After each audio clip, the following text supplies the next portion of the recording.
ऋतुराज के कमरे में ऋतुराज से पूछने आती है कि उसने ऐसा क्यों किया। ऋतुराज उसके साथ बदतमीजी करने लगता है, लेकिन तभी शीशे में वो नंदिनी को देख लेता है अपने कमरे के बाहर। तो वो एकदम पलट जाता है और तेजस्विनी से और उल्टी बात करने लगता है।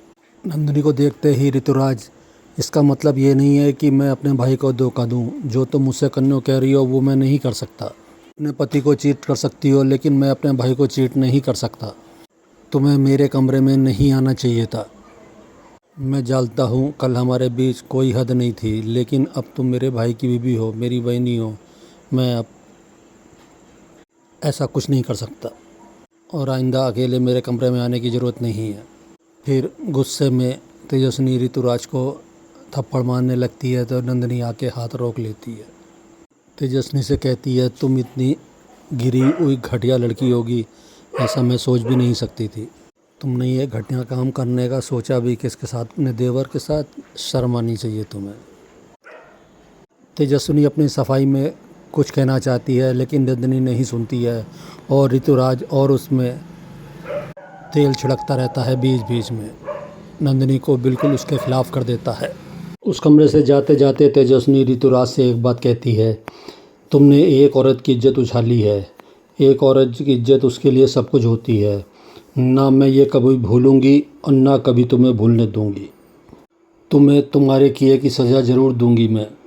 फिर तेजस्विनी कमरे से चली जाती है। ऋतुराज नंदिनी के दिमाग में और उसके खिलाफ, तेजस्विनी के खिलाफ गलतफहमी ठूसता रहता है। नंदिनी ऋतुराज के कमरे से चले जाती है तो ऋतुराज अपने कंधे को खुद ही थपथपाता हुआ, बहनी मैं अपने आप पे गर्व करता हूँ। तेजस्विनी, जैसे तुमने मुझे रिजेक्ट किया है, अब देखो कैसे सारा प्रधान हाउस तुम्हें रिजेक्ट करता है। अपने कमरे में आके तेजस्विनी रोते हुए नील को फ़ोन लगाने की कोशिश करती है, लेकिन नील का फ़ोन नहीं लगता और लगता है तो नील उठाता नहीं है। तेजस्विनी नील को फ़ोन लगाती है, लेकिन नील का फ़ोन नहीं लगता। तो कहाँ हो तुम नील? मैं कितनी देर से तुम्हें फ़ोन लगा रही हूँ। आज मुझे तुम्हारी सबसे ज़्यादा ज़रूरत है। मुझे तुमसे बात करनी है और तुमसे बात नहीं हो पा रही है। मुझे तुम्हें बताना है कि सब मुझ पे कितना घटिया इल्ज़ाम लगा रहे हैं और मैं जानती हूँ तुम मुझे समझोगे। नंदिनी बहनी की तरह तुम मुझे गलत नहीं समझोगे। सुबह होती है, नील कैंप में मरीजों को देख रहा है और सब नील से खुश हैं। पेशेंट देखने के बाद नील अपने फ़ोन में नेटवर्क देखता है, लेकिन यहाँ नेटवर्क नहीं आ रहे हैं। डॉक्टर शुरुआत से दूर से नील को देखते हैं और मुस्कुराते हुए उसके पास आते हैं और उससे पूछते हैं, सब क्या चल रहा है नील?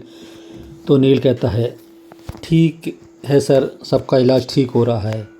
डॉक्टर शुरुआत से कहते हैं, मैं तुम्हें यहाँ मरीज़ के बारे में नहीं, तुम्हारी अपनी पर्सनल ज़िंदगी के बारे में बात करने आया हूँ। तो नील कहता है, डॉक्टर साहब, जब मैंने यहाँ निकल रहा था तब उन्होंने मुझे आने के लिए मना किया था। शायद वो तुमसे दूर नहीं रहना चाहती। उसने जिद नहीं की तुम्हारे साथ यहाँ आने की। डॉक्टर शुरुआत से कहते हैं, मैं यहाँ के लिए निकल रहा था तो उनके चेहरे पर काफ़ी अपसेट थी वो। पता ही नहीं है सर उनके मन में क्या चल रहा है, कुछ पता ही नहीं चलता। नील कहता है, कभी गुस्सा करती है, कभी परवाह करती है। डॉक्टर शुरुआत से कहते हैं, बहुत परवाह करती है तुम्हारी वो।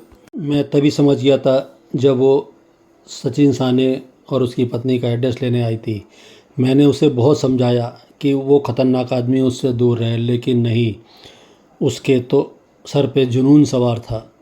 इतना तो मैं जानता हूँ नील कि तुम तेजस्विनी से बहुत प्यार करते हो, लेकिन मुझे ऐसा भी लगता है कि शायद तेजस्विनी भी अब तुमसे प्यार करने लगी है। नील कहता है, पता नहीं सर, लेकिन कभी कभी उनकी आंखों में प्यार नज़र आता है। और सुबह नंदिनी सभी के सामने नील के ना होने का फ़ायदा उठाकर वो बेशरम लड़की रात ऋतुराज के कमरे में चली गई और ये सब मैंने अपनी आंखों से देखा है। तेजस्विनी आके अपनी सफाई देती है, लेकिन लीना और कोई भी उसकी सफाई नहीं मानता है।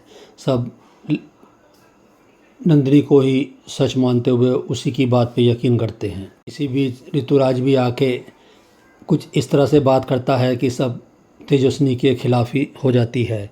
तभी डॉक्टर सुरवासे का फ़ोन आता है कि नील जहाँ गया था वहाँ जो है वहाँ भूस्खलन हो गया है और नील की कोई खबर नहीं है।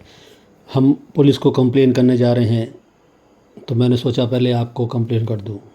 अमय, जीत और यश, प्राची सब वहाँ नील को ढूंढने के लिए कोंकण जा रहे हैं। तेजस्विनी भी कहती है चलने को, तो अमृता और नंदिनी उसे कमरे में बंद कर देते हैं। अपने कमरे में तेजस्विनी नील की फ़ोटो लेके रो रही है और कह रही है, मैंने तुमसे मना करा तुम वहाँ मत जाओ, लेकिन तुमने मेरी नहीं सुनी। मैं तुम्हें जाते जाते कहना चाहती थी कि मैं तुमसे बहुत प्यार करती हूँ, मुझे तुम्हारी बहुत परवाह है, लेकिन मैं कह नहीं पाई। शायद तुम होते तो मैं ये बात तुमसे कह लेती। फिर ऐसी सोचते सोचते तेजस्विनी को वहाँ जाने का रास्ता ध्यान आ जाता है। फिर वो महादेव और पार्वती की तस्वीर के आगे नतमस्तक होती है, मुझे रास्ता दिखाने के लिए। धन्यवाद।